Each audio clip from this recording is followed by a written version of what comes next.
Reception. So as we all know, we've been recapping our rhyme learning this week with the aim of writing our own spells.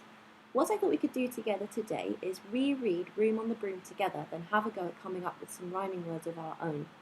By the end of today, we will have a pair meaning two, of our own rhyming words that we will use in our spell tomorrow. Now, we've read this story a couple of times now, so if you think you can join in, then go for it. Listen to the words at the end of each sentence and see if you can predict what the rhyming word in the next sentence is going to be. Room on the Broom by Julia Donaldson and Axel Scheffler.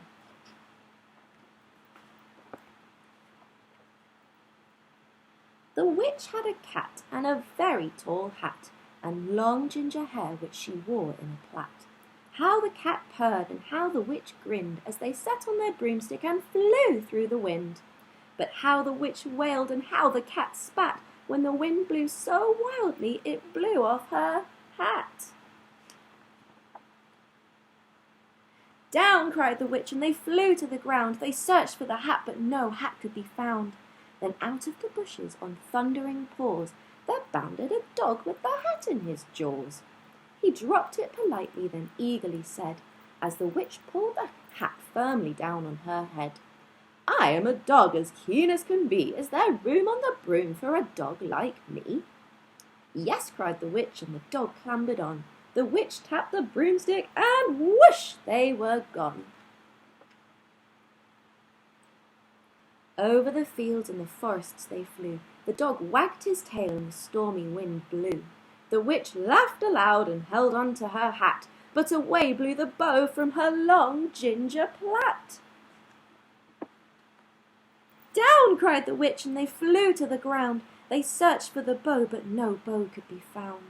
Then out from a tree with an ear-splitting shriek, there flapped a green bird with the bow in her beak.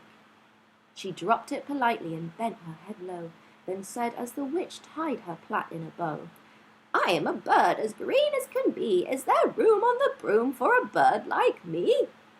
Yes, cried the witch, so the bird fluttered on. The witch tapped the broomstick and whoosh, they were gone. Over the reeds and the rivers they flew. The bird shrieked with glee and the stormy wind blew. They shot through the sky to the back of beyond. The witch clutched her bow but let go of her wand.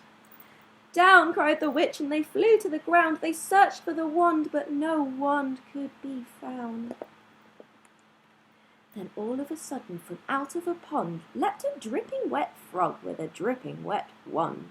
He dropped it politely, then said with a croak, as the witch dried the wand on a fold of her cloak, I am a frog as clean as can be. Is there room on the broom for a frog like me? Yes, said the witch, so the frog bounded on. The witch tapped her broomstick, and whoosh, they were gone. Over the moors and the mountains they flew. The frog jumped for joy, and the broom snapped in two.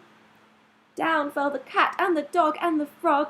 Down they went tumbling into a bog. The witch's half broomstick flew into a cloud, and the witch heard a roar that was scary and loud.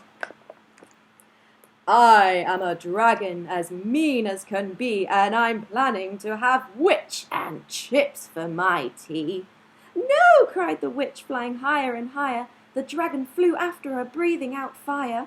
Help! cried the witch, flying down to the ground. She looked all around, but no help could be found.